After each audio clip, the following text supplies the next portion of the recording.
Hemos estado hablando acerca de Nehemías y hoy continuamos en el capítulo 4. La semana pasada vimos dos tipos de maquinaciones que utiliza Satanás para oponerse a la obra de Dios. Hoy vamos a ver las dos restantes y es importante que como iglesia sepamos cuáles son esas maquinaciones de Satanás y que las descubramos para que nosotros estemos preparados. Amén. Ese es... en el libro de Nehemías se nos habla de 4, vimos 2, pero no solo se nos habla de las maquinaciones, sino que también nos dice cómo atacar esas maquinaciones para que usted y yo nos mantengamos firmes y derrotemos al enemigo y no nos vayamos hacia atrás. El pueblo de Israel, vimos la semana pasada que había tenido ánimo para trabajar y que habían construido la muralla hasta qué parte del nivel, ¿se acuerda? A la mitad, quedaron a la mitad de la muralla y dice, es bien importante que recordemos esto, que quedaron a la mitad, porque en las maquinaciones vamos a ir viendo cómo es que el enemigo ataca la obra. Y hoy vamos a hablar acerca de la tercera maquinación, que es el desánimo. Las primeras dos que vimos, ¿alguien se recuerda cuáles fueron? La primera fue la burla, ¿sí?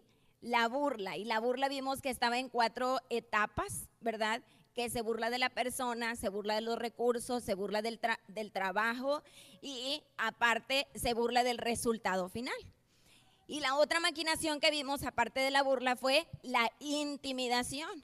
Cuando el pueblo, nos quedamos en eso, donde el pueblo había estado rodeado al norte, al sur, al este, al oeste, de todos sus enemigos, y eso obviamente crea intimidación, ¿verdad? Porque está siendo rodeado. Hoy vamos a hablar acerca del desánimo. Yo quiero que me acompañe a Nehemías capítulo 4, versículo 10. Nehemías capítulo 4, verso 10 dice, y dijo Judá, las fuerzas de los acarreadores se han debilitado y el escombro es mucho y no podemos edificar el muro. Yo le decía que recordemos que el pueblo quedó en la construcción a mitad de muralla. ¿Cómo es que el pueblo, después de haber construido la mitad de la muralla, cómo es posible que diga que no pueden construir la muralla? Es incongruente, ¿cierto? Porque ya llevaban la mitad y ahora están diciendo, no, es que no podemos construirla. El pueblo se ha debilitado. ¿Cuál fue la estrategia que utilizó Satanás en la primera maquinación? La burla. ¿Y qué fue lo que les dijo? Ustedes son unos débiles. Entonces quería decir que parte del pueblo había escuchado y se la había creído de que no podían, de que eran débiles y que el trabajo era mucho, porque se acuerda que le dijeron en una de esas burlas fue, ¿tú piensas que en un día vas a terminar? Mira, es bastante trabajo. Y ahora están diciendo, es que estamos débiles, es mucho el escombro y no podemos. ¿Qué fue lo que ocurrió para que llegaran a ese nivel de desánimo y de decir no podemos? O sea, ¿qué fue lo que pasó? Y mire, Nehemías nos detalla la historia. Si nos vamos a Nehemías capítulo 6, versículo 17 al 19, nos vamos a dar cuenta el trasfondo de lo que estaba ocurriendo. La muralla completa se terminó en 52 días. Ahora, si hacemos cuenta, 52 días no son muchos, son pocos, pero en esos 52 días ocurrieron muchísimas cosas. Y una de las cosas que empezaron a ocurrir, según Nehemías capítulo 6, versículo 17 al 19, dice, durante esos 52 días, dice, circularon muchas cartas entre Tobías y los nobles de Judá. Recuerde que cuáles eran los enemigos que se estaban oponiendo, Sanbalat y Tobías, ¿verdad? Entonces Tobías estaba mandándole cartas a Nehemías. Bueno, ahorita vamos a ver que se las mandaba a Nehemías. En esta ocasión estamos leyendo que se las mandó a los nobles, que eran los jefes, que eran los sacerdotes, que eran los líderes, que eran los administradores del pueblo. Dice, pues muchos en Judá le habían jurado lealtad, no sé cómo diga esta versión, se habían conjurado con él, le habían jurado lealtad, porque su suegro, es decir, estaban de acuerdo con Tobías, porque el suegro de Tobías era Secanías. Secanías era un sacerdote, hijo de Ará, y Joana, el hijo de Secanías, se había casado con la hija de Mesulam, hijo de Berequías. Berequías era otro líder. ¿Se fija cómo existía ahí, cómo se llama, conflicto de intereses entre estos, entre el pueblo y el enemigo? Y dice, constantemente ellos me hablaban de las buenas acciones de Tobías. O sea, Tobías estaba poniendo la obra de Dios, pero decían, es que Tobías es bueno, ¿sí? Porque estaban siendo leales al enemigo. Y luego le contaban todo lo que yo decía. Había gente que estaba el dime y direte, ¿no? Yendo y viniendo, llevando recaditos y trayendo recaditos. Dice, por su parte Tobías no dejaba de enviarme cartas amenazadoras a fin de intimidarme. Ante los nobles, él es bien bueno, pero por atrás estaba mandándole también cartas a Nehemías, amenazándolo para intimidarlo. ¿Qué era lo que estaba sucediendo? Porque el pueblo llegó a decir, es que no podemos, no hacemos, no, es demasiado el trabajo. Porque había gente que estaba siendo leal a Tobías y Tobías era el enemigo, en vez de ser leal a la obra de Dios. Cuando Nehemías les había dicho, esta es una obra en la cual Dios está con nosotros, porque vean todo lo que Dios hizo desde un principio y cómo fue que se movió la mano de Dios para liberarnos. Pero ahora estaban siendo leales por conflictos internos de intereses a Tobías.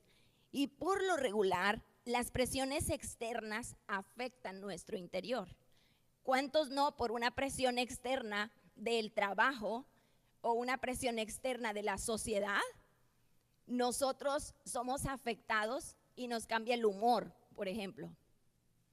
Porque estamos siendo afectados con lo externo hacia lo interno. Y era lo que estaba ocurriendo. Tobías no estaba allí en Jerusalén, pero estaba afectando al pueblo que estaba en Jerusalén a causa de todo lo que estaban hablando.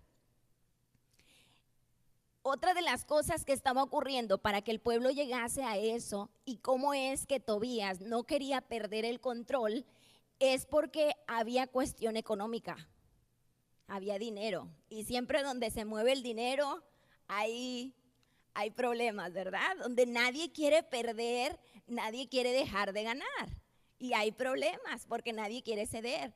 Entonces Tobías no quería que hicieran eso porque había dinero, y vamos a ver cómo es que se generaba ese dinero. Vamos a a Nehemías, capítulo 13, del verso 15 al 22. Nehemías capítulo 13, 15 al 22 dice, en esos días vi a unos hombres de Judá pisando en sus lagares en el día de descanso. El día de reposo, el pueblo judío no podía realizar ningún tipo de actividad. Sin embargo, había gente que justo en el día de reposo estaba produciendo vino, porque estaban pisando uvas. Y dice, además recogían granos y los cargaban sobre burros y traían su vino, sus uvas, sus higos y toda clase de productos a Jerusalén para venderlos precisamente el día de descanso. Así que los reprendí por vender sus productos ese día. Algunos hombres de Tiro que vivían en Jerusalén, no eran judíos, pero vivían ahí en Jerusalén, traían pescado y toda clase de mercancía.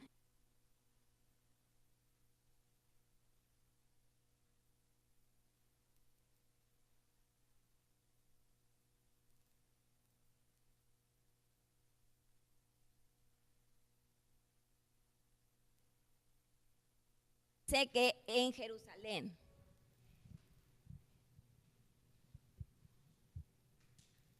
Voy a continuar.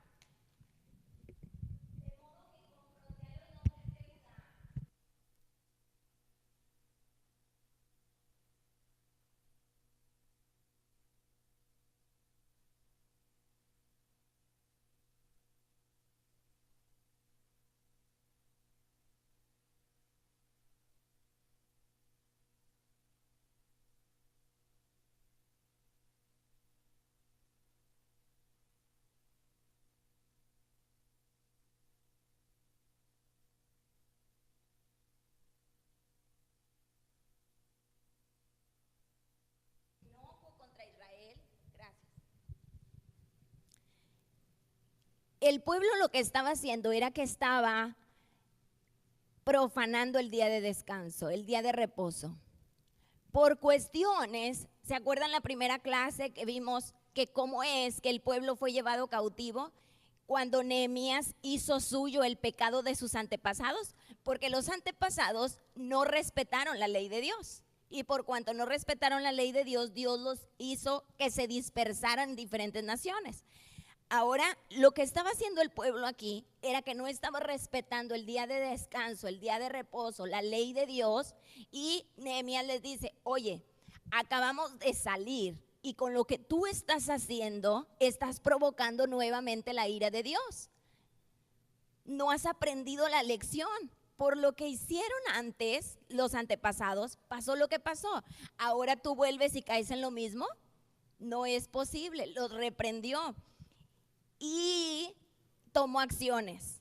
Porque una cosa es reprender, pero Nehemías, me encanta su firmeza, cómo era Nehemías de que él no titubeaba y no le temblaba la mano, como luego a veces a nosotros nos pasa de que no, ¿cómo le voy a decir al hermano? No, ¿cómo voy a reprender? ¿Cómo le voy a decir? No, es que yo quién soy, ¿verdad? A veces nos ponemos en esa situación.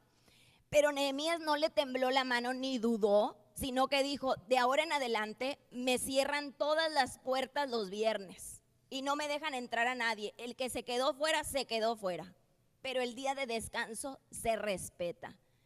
Y cerró las puertas y puso guardias. Acuérdense que él llevaba su propio séquito que le dio el rey. Puso guardias en las puertas con sus sirvientes de que le dijeran que realmente la puerta estuviera cerrada. Pero fíjese lo que pasó. Los mercaderes y los comerciantes, ¿ok?, de diversos productos, dice que acamparon fuera de Jerusalén. O sea, ellos estaban esperanzados a que las puertas se las iban a abrir. Cuando Nehemías ya tenía todo listo de que no me las van a abrir. Y esto lo hicieron una o dos veces. Pero Nehemías vuelve a ir hacia donde ellos están ahí esperando que las puertas se abran. Va y les dice, ¿qué pretendes? ¿Qué pretendes? ¿Qué pretendes tú acampando aquí afuera alrededor de la muralla? Si lo vuelven a hacer, los voy a arrestar. O sea, Nehemías, impresionante líder de que no le temía a nada. Esa fue, dice, la última vez que aparecieron en el día de descanso. E inmediatamente después lo que hizo Nehemías es dijo, ustedes levitas, ustedes que están en la casa de Dios, en el sacerdocio, me van a purificar las puertas, a santificarlas, porque vamos a preservar la santidad del día de reposo. ¿Y qué hizo? Se cumplió eso. ¿Cuál era el problema del pueblo que llegó a lo que estamos hablando de desánimo? Número uno, se hizo leal al enemigo. Prefirió estar de acuerdo con Tobías en que eran débiles, en que no podían, en que el trabajo era demasiado. Ahora, Tobías tenía sus propios intereses, que era la cuestión económica, para que el pueblo, aunque fuese día de descanso, él no quería dejar de ganar. Y había que hacer algo, alguien tenía que poner un alto y de decir, estás mal. Necesitamos volver a la santidad, porque a causa de todo esto fue que pasó lo que pasó. Y Nehemías tenía que recordarles esa situación. El pueblo prestó atención a la voz del enemigo. Y prestarle atención, mi hermano, a la voz del enemigo es muy peligroso. Yo no puedo evitar que los pensamientos del enemigo vengan a la puerta de mi mente. Pero yo sí puedo evitar que entren para que hagan morada en mí. Por eso es que nosotros tenemos que cerrar las puertas, ¿sí?, de nuestra mente, de nuestro corazón, para no permitir la entrada. Los pensamientos van a venir, es como los mercaderes, ¿verdad?, que vinieron y se quedaron afuera, pero se quedaron afuera. Hasta que llega un punto que dice, no vuelves más. Y uno se tiene que plantar firme para no escuchar la voz del enemigo, porque el enemigo, escucharlo es peligroso. A causa de eso, de escucharlo, las fuerzas se habían debilitado. ¿Qué significa eso de que las fuerzas se habían debilitado? Se desanimaron.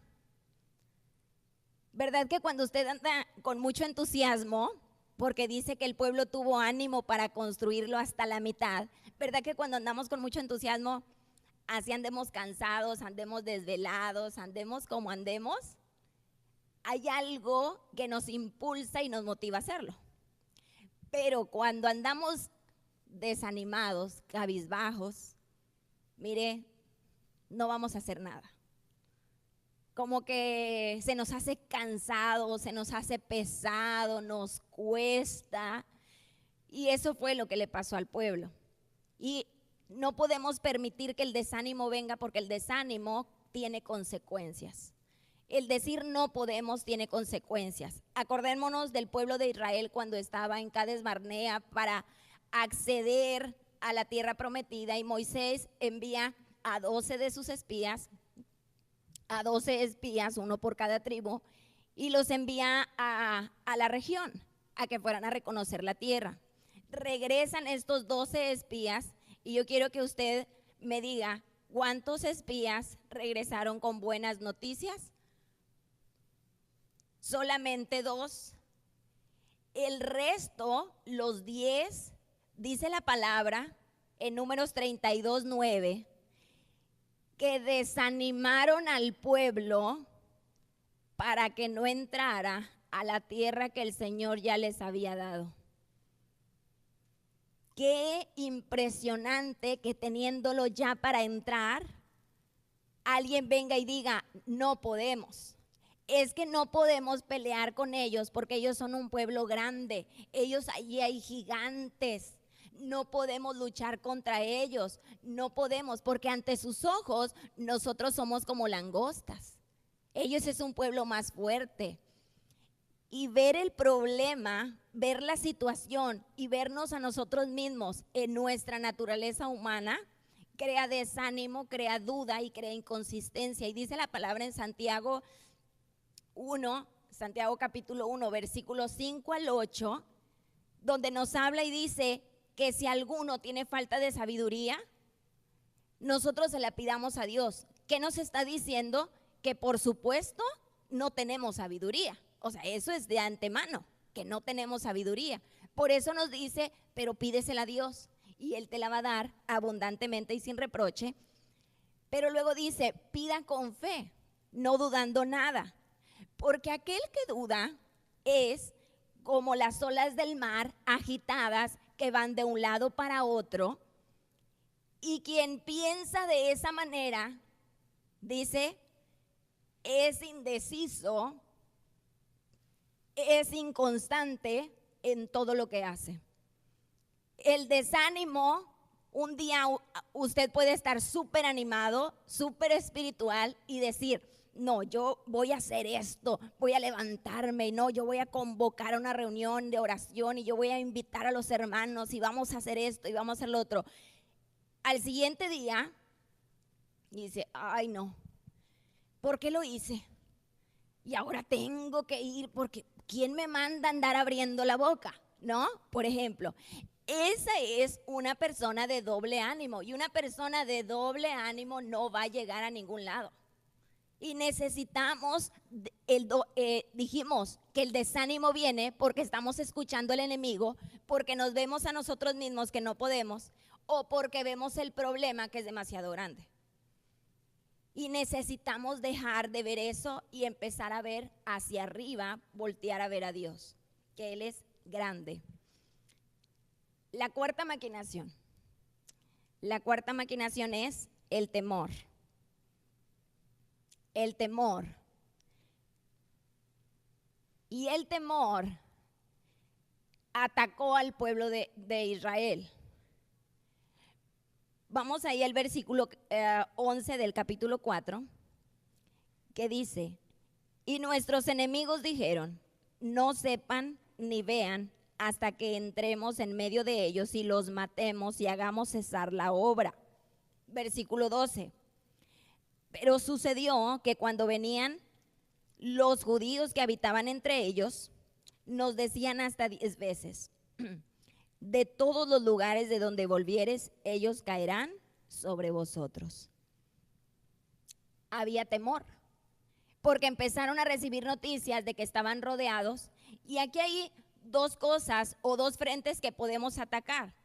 El primero es que el Señor permitió que el plan del enemigo que se estaba haciendo en secreto fuese descubierto por el mismo pueblo que habitaba entre ellos y que viniesen y lo dijesen al pueblo de Jerusalén. Cuando usted y yo recibimos noticias son dos cosas. Una, tenemos dos opciones. Una es atemorizarnos o la dos, que sería la mejor, es prepararnos. El pueblo se atemorizó, pero a mí me encanta lo que hizo Nehemías, que es que se detiene la obra por un tiempo. No fue mucho, yo supongo, no dice la palabra, pero yo me imagino que ha de haber sido como un día, a lo mucho. Y él crea una estrategia, un plan y reorganiza el trabajo de cómo habían empezado hasta la mitad. A causa de lo que sabía que venía, porque los planes habían sido descubiertos, lo que el enemigo quería hacer. En secreto dijeron, no se van a enterar, les vamos a caer y los vamos a matar. Pero fueron descubiertos y cuando vienen y se lo dicen a Nehemías y se lo dicen al pueblo, el pueblo se atemoriza. Pero Nehemías lo que hace es que actúa. Y yo le invito, hermano, a que nosotros cuando recibamos noticias negativas que nos quieran atemorizar, no nos pongamos como el pueblo, ¿verdad? Todo amedrentado, sino que tomemos acción, que nos preparemos, porque por algo es que Dios descubrió los planes del enemigo que tenía en secreto. Y lo primero que hizo Nehemías es que puso guardia en los lugares visibles y en los lugares más vulnerables de la muralla. Porque la muralla, ¿hasta qué altura estaba? ¿Hasta qué altura estaba la muralla? Hasta la mitad. Por supuesto que podían cruzarse. Y lo que hizo es que los armó por familias, los puso por familias. ¿Ve usted la importancia de la familia? Cuando una familia está reunida, la familia dice, permanecerán juntos, se ayudarán unos a otros para protegerse, para proteger la ciudad y proteger su hogar. Una familia que está unida, protege, se animan unos a otros, se protegen y también protegen la ciudad. Pareciera que no, pero están protegiendo. Armó allí a las familias. Yo me imagino a Nehemías en ese día dándoles armas, poniéndoles la armadura y dándoles un breve entrenamiento de 5 o 10 minutos de que así es como te vas a vestir, así es como vas a portar el arma, así es como vas a estar. Y Nehemías estaba seguro que ellos a final de cuentas no iban a pelear, pero tenían que estar listos, armados y preparados para cualquier embate del enemigo. La segunda situación que hizo Nehemías es de que animó a la gente. Usted como líder en su casa, en la iglesia, en cualquier lugar donde usted esté, usted y yo tenemos que tener siempre en nuestros labios palabras de ánimo. Palabras de ánimo. Y eso fue lo que hizo Nehemías. Les dijo en Nehemías 4:14, temamos a Dios. Porque cuando nosotros tememos a Dios y vemos su grandeza, no pueden existir dos temores en el corazón. No puede existir el temor a Dios y no puede existir el temor a la circunstancia. O le tememos a la circunstancia o tememos a Dios. Pero dos no pueden estar en el mismo lugar. ¿Sí me explico? No sé si me dé a entender. O confío en Dios y en su grandeza y su poder, o no veo a Dios y veo el problema, porque mis ojos no pueden estar o volteando hacia arriba o volteando hacia abajo. O sea, O volteo hacia arriba o volteo hacia abajo. No hay división. El enemigo siempre va a querer que veamos el problema. Y Nehemías estableció un plan de defensa, reorganiza a la gente. Y vea usted lo que hizo. Todo el pueblo estaba colaborando en la obra, pero ahora lo que hizo Nehemías es de que la mitad de los hombres, vamos a leerlo ahí en Nehemías capítulo 4, versículo, vamos a leer del 14. El 13. Entonces por las partes bajas del lugar, detrás del muro y en los sitios abiertos, puse al pueblo por familias con sus espadas, con sus lanzas y con sus arcos. Los armó completos. Después miré y me levanté y dije a los nobles y a los oficiales y al resto del pueblo: no temáis delante de ellos, acordaos del Señor grande y temible, y pelead por vuestros hermanos, por vuestros hijos y por vuestras hijas, por vuestras mujeres y por vuestras casas. 15. Y cuando oyeron nuestros enemigos que lo habíamos entendido y que Dios había desbaratado el consejo de ellos, ¿qué dice que ocurrió? Dice que se volvieron a trabajar, ¿verdad? Cada uno a su lugar. Pero me encanta lo que dice el versículo 16. Dice: desde aquel día la mitad de mis siervos trabajaba en la obra. Vea usted que el versículo 15 dice que Dios ya había desbaratado el plan. Pero no porque Dios ya había desbaratado el plan, Nehemías desarmó a las familias. Tenían que seguir armadas, tenían que seguir haciendo sus guardias. Porque dice, desde ese día, la mitad de mis siervos trabajaba en la obra y la otra mitad tenía lanzas, escudos, arcos y corazas, y detrás de ellos estaban los jefes de toda la casa de Judá. 17, ¿qué dice? Los que edificaban en el muro, los que acarreaban y los que cargaban, cada uno trabajaba en la obra. Y en la otra, que dice que tenían espadas, andaban armados, andaban listos. Porque los que edificaban, cada uno tenía su espada ceñida a sus lomos y así edificaban. Y el que tocaba la trompeta estaba junto a mí. Los armó todos y les dijo: ok, mitad va a estar de guardia, vigilando que no venga el enemigo, pero ustedes el resto van a seguir trabajando, acarreando, puliendo las piedras, colocando las piedras, y así les estorbe la espada para cargar y para caminar, no se la van a quitar. A usted y a mí Dios nos ha dado una armadura que, si bien Dios es el que pelea por nosotros, no podemos quitarnos la armadura.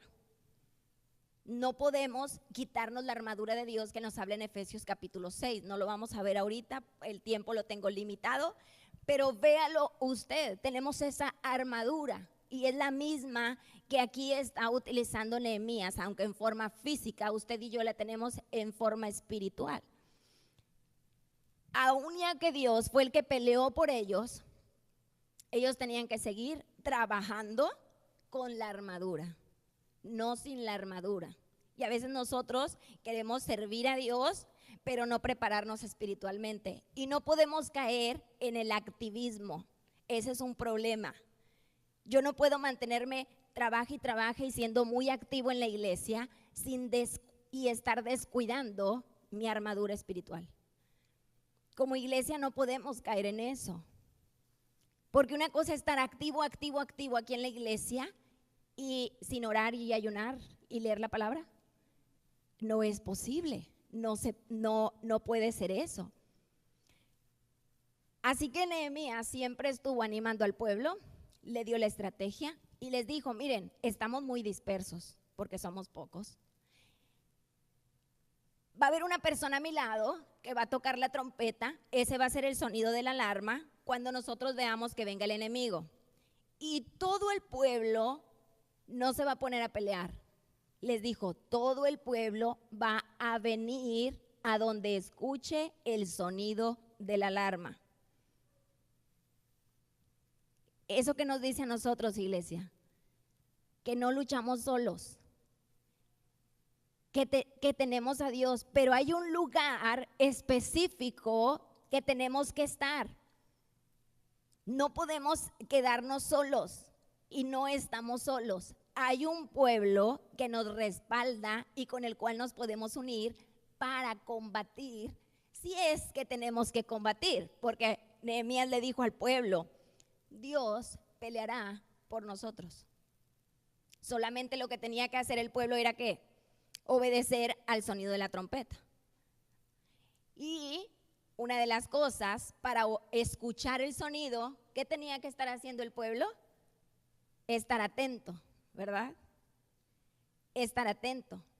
A veces podemos estar distraídos y no escuchar que alguien nos está hablando porque estamos absortos en nuestro trabajo. ¿Le ha pasado? Que alguien le está hablando, ¡ey! ¡Ey! Y la persona ni reacciona, no escucha, porque no está prestando atención. Y aquí el pueblo tenía que estar alerta. La semana pasada decíamos que tenía que estar velando, ¿verdad? Estar alerta, listo, presto. Y no podemos permitir que el temor venga, porque el temor es contagioso. Cuando los discípulos estaban con Jesús en aquella tormenta, en Mateo 8:26 dice, Jesús les dijo, ¿por qué están tan asustados? Hombres de poca fe. ¿O por qué confían tan poco en Dios? Quiere decir que la fe y el temor tampoco pueden convivir. Porque o tengo fe o tengo temor. Que era lo mismo que decíamos. ¿Veo la grandeza de Dios o veo el problema?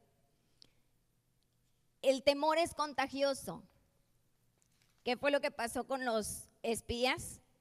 Contagiaron al pueblo del temor que ellos tenían. El pueblo ni los había visto, pero sin embargo fueron contagiados. El temor es peligroso porque se contagia al resto y el problema es que no solo contagia al resto, hace que el resto caiga en derrota como ellos mismos están en derrota. Entonces, iglesia, no podemos nosotros caer en eso de no caminar viendo la grandeza de Dios. Tenemos que ver la grandeza de Dios. Amén.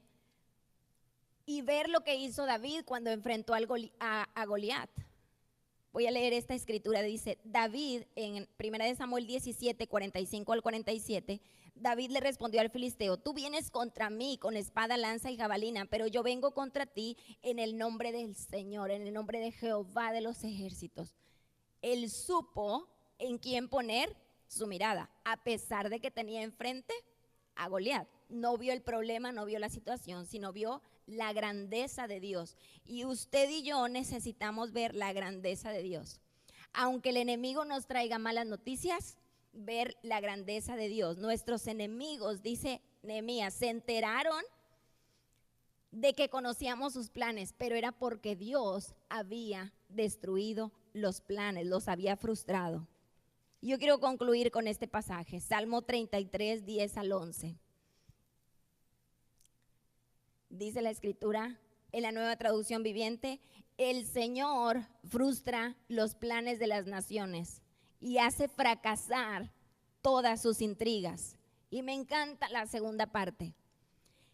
Pero los planes del Señor se mantienen firmes para siempre. Sus propósitos nunca serán frustrados.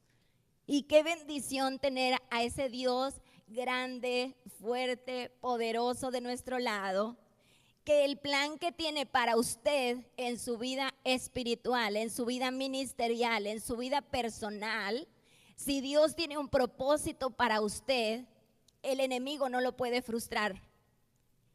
Pero qué bendición saber que tenemos también ese Dios todopoderoso, que si el enemigo trae un plan en contra de usted, dice la palabra, que el Señor frustra ese plan y el propósito del Señor en usted persevera. Así que, iglesia, trabajemos, estemos listos para enfrentar dos cosas, la edificación, pero sepa que cuando va a edificar, va a batallar, va a luchar. ¿Qué es lo que tenemos que hacer? Prepararnos, ver la grandeza de Dios y no ver el problema. Amén.